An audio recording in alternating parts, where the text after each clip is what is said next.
In this video, I'm showing you how I'm installing the EGR tube. Here's the tube. It is on the passenger side or right side of the engine. Right here, you see a iron piece. That's a male to female coupler that I had to clean in the ultrasonic cleaner.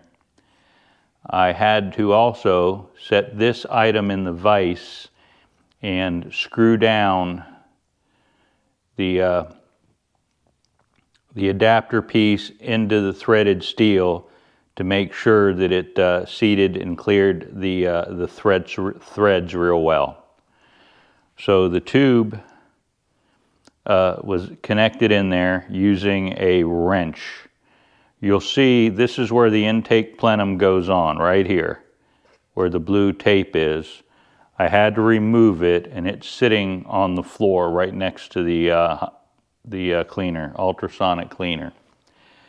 So with that, this is a 1 16th inch combination wrench. Hopefully you can see the reading.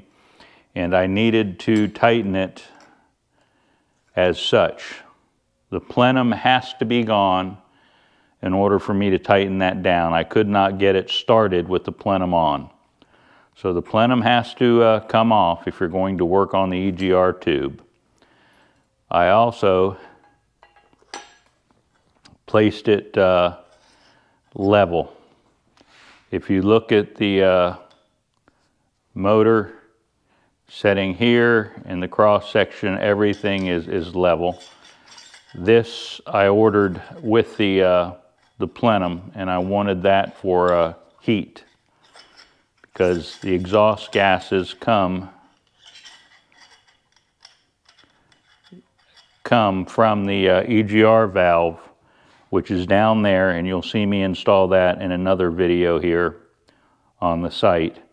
I have to clean off the end. That also is iron, you can tell, with the EGR valve.